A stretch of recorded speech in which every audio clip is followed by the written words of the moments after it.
8 thoughts. We need to talk. There was something in one of your recent videos that perplexed me. The fact that you quit Fortnite didn't perplex me. What perplexed me is that you played it for so goddamn long before you threw in the towel. You played it for what, like 3 years? I didn't last for 3 hours playing it on Xbox. You want to know why? Because it's shit. Yeah, you're right about the building aspect of the game being AIDS. If I wanted to build stuff, I would play Minecraft or even No Man's Sky. Or just go play with Lego. Fortnite kinda reminds me of the Pokemon craze when it started back in the 90s. I used to avoid hanging around the kids who were playing Pokemon on their Game Boys like the plague because of the stigma it carried with it. If you got seen hanging around the Pokemon kids too often, people would think you were one of them. Everyone would be like, look, he's one of the Pokemon nerds, let's beat him up. I never liked Pokemon or played it for that reason alone. But on top of that, it just wasn't a terribly exciting game to me. But seeing what's happening with Fortnite, it's kind of like the Pokemon craze all over again. I know adults who play this game and talk about it at work. It's embarrassing. These are people with mortgages and kids and lines on their forehead, and they're still talking about goddamn Fortnite. Giant man-children. Fortnite is a game clearly designed for betas, which is why Ninja is so good at it. The Big Daddy himself, that's you 8 thoughts, probably has more testosterone in one of your pubic hairs than what Ninja has in his entire body. I just can't enjoy Fortnite knowing there's nerds like Ninja out there making millions of dollars from such a stupid video game like this. What happens when you come up against Ninja in a game of Fortnite?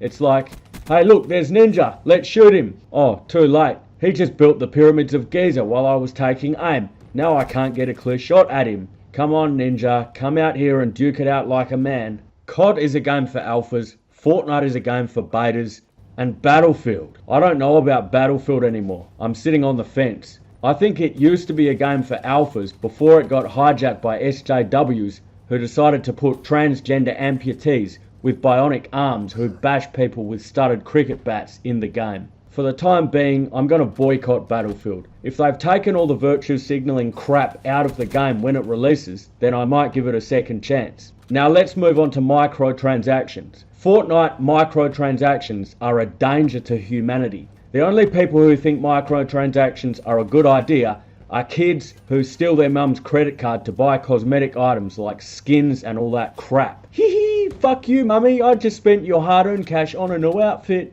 But let's get to the crux of the issue. Can Fortnite be stopped? Can it be killed, or is it invincible? Well, it's going to have a lot of competition soon. The Battle Royale genre is going to be saturated with a bunch of new BR games on the horizon, like Black Ops 4, Battlefield 5, World War 3, and Fear the Wolves. But maybe the influx of new Battle Royale games will cause Fortnite to lose some of its player base when older gamers who aren't man-children decide to migrate over to one of these other BR games. Maybe one of these games will offer something that Fortnite doesn't have and become the new global phenomenon. The dev team for Fear the Wolves has come out and said, quote, another intense and original game mode will bring a fierce new twist to the genre, end quote. So that gives me a glimmer of hope. Maybe Fear the Wolves will be the Fortnite killer I've been waiting for. I think Fortnite's bulletproof armour is the fact that it is the only Battle Royale game with a cartoony look and a teen rating, making it accessible to a much broader player base. The other BR games on the market like COD and Battlefield are going for realism and graphic violence, which gives them an M rating and narrows down the player base compared to Fortnite. Epic Games owes its success to children everywhere for stealing their parents' credit card details. I mean, how else would a free-to-play game survive? But one thing is for sure, Fortnite will lose some of its novelty value as Battle Royale games become more and more common. I think Battle Royale will become the standard thing that every first-person shooter game will have. Just like all FPS games had split-screen multiplayer back in the 90s, all FPS games soon will be expected to have Battle Royale by default. That's just how gaming is evolving. Seriously, Fortnite is AIDS, Ninja is cancer, and microtransactions are the bubonic plague. Fortnite, please go.